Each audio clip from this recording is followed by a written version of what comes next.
Lent is coming up, and as a brand new convert, I'm asking myself, why do I have to do all this fasting stuff? Or do I just have to give things up?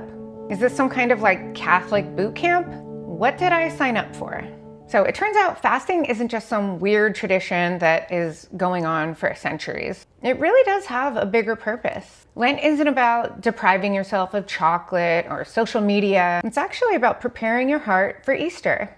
It's about clearing things out that keep you from having a deeper relationship with God. Nowadays, more so than ever, we have so many distractions. Our minds and ears are constantly full. We have so much going on in our heads that it's almost like we just need a detox. Now, this is my very first Lent, so I'm going to be figuring this out in real time with you. So I'm trying intermittent fasting as a way to kind of ease myself into that. And this isn't just for Lent, but it's actually really, really good for you and has a lot of health benefits. And I'm going to talk about that a little bit later. Now, I'm not giving you any medical advice or any health advice. This is just my opinions and my experience. But I have done intermittent fasting a lot in the past. And I can tell you one thing, it really helps with brain fog. It sharpens your focus and it helps keep you really motivated and alert. And this is incredibly helpful. So having experienced that, I know that this is going to help me get to where I want to be when Lent gets here. So this is just food for thought, literally. The food you won't be eating. So if you're new to my channel, I am a Catholic convert. I've been on my conversion journey for a while. I'm attending OCIA and I'm set to be confirmed in a little over 2 months. So I've been doing deep dives and educating myself about Catholicism and sharing that with you all. And not everything's on YouTube or on the internet specifically, so I hope that this can help you guys out. Back to the video. All right, so what is Lent? I've had people ask me, so what are you gonna give up for Lent? And I'm thinking, well, isn't there more to that? Lent is a season of preparation, reflection, and spiritual growth. It's 40 days where we clear out all the distractions. It's that time where we make room for God. The fasting, the sacrifices, the extra prayers, and those are all tools to help us. It's not about looking good or checking off the list or suffering for the sake of suffering. It's turning your heart towards God, turning away from habits that pull you away from God, and really preparing so that you're ready to celebrate Easter with a pure heart. So it's not just about giving something up. I see a lot of stuff online of what I'm giving up for Lent, and that just doesn't really tell me enough about what Lent is. For instance, for some people, giving up social media can teach you patience and discipline.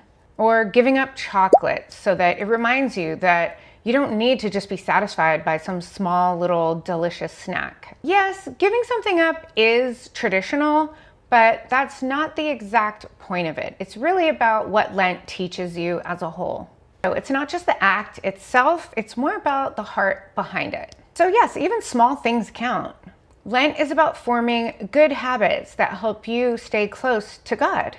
And honestly, that's why I like the idea of intermittent fasting. It is practical, but it's definitely a challenge. Anytime you feel hungry or you're thinking about food, that is a moment where you have to stop and think about that. Am I hungry? What do I really need to eat right now? Or you can be like, well, maybe I should just hold off a couple more hours, and instead of eating, maybe I'll go pray 1 decade of the rosary, or maybe read your missal. But that's just one of those ways to start discipline without jumping all the way into something that's so hard and requires so much discipline. People say, oh, you have to fast. It's like, that's a scary thing to tell someone, like, oh, I have to go days without food. So I want to talk a little bit more about intermittent fasting. My approach is you basically eat only a certain window throughout the day. So a typical intermittent fasting schedule would be something like 16 hours with no food, and then you have an 8-hour window where you can eat. Ideally, you want to eat like 2 meals a day. Some people do 1 meal a day, that's kind of extreme. But what I try to tell people is, like, if you eat at 8 o'clock for dinner, don't eat the next day till like 11 or 12, if you can do that. Or maybe you eat earlier in the evening the night before, and then you can eat earlier the next morning. So even when you're sleeping, you're fasting. It's not like you just have to do it when you're awake. So the majority of the time you're fasting, you're asleep. So I think that that's a perfect beginner-friendly way to start preparing for Lent. And even beyond Lent, intermittent fasting has so many health benefits. As I mentioned, brain fog is a huge one. It really helps, especially for someone my age. I'm 45. I struggle with that brain fog. It's really difficult. But I noticed that when I do intermittent fasting, I just feel really sharp and alert and focused. Like I'm not just like walking out into the next room and being like, why did I walk in here? What am I doing today? Yeah, being in that frame of mind where you're really able to focus, then you can really focus on your prayers. This is gonna be something I'm trying. Is intermittent fasting and praying and doing this really gonna help me stop being so distracted with everything else? You know, you've got your phone, you've got social media, you've got, you know, kids or dogs in the house. You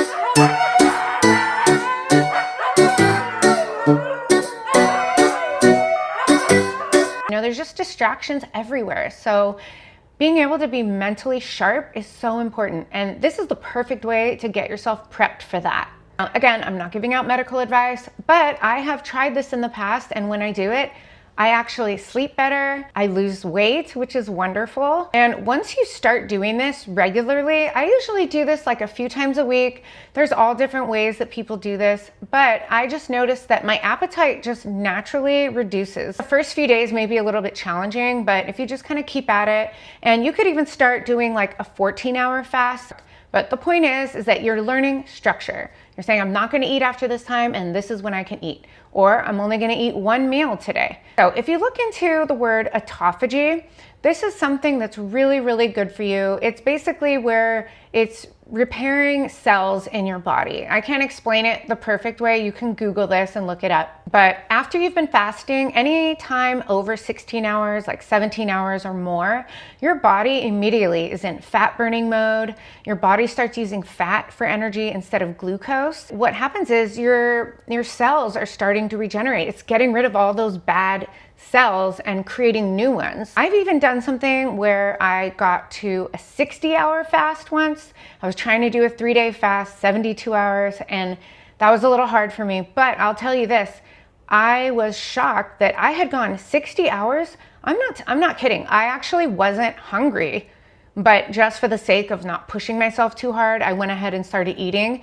And it's always good to break your fast with protein. Typically something like bone broth is good, something light. So here's what I'm doing for Lent. So I'm gonna start doing intermittent fasting. I've already started doing that. And I don't do it 7 days a week. I try to do it a few times a week. It's not really as beneficial if you're just doing it constantly because your body starts adjusting to that. You always wanna kind of put your body in a state of discomfort because that makes it work harder. So you're gonna get better results by doing that. It is important for us to struggle. We wanna be realistic. People take it too far, it's too much, and then you get burnout.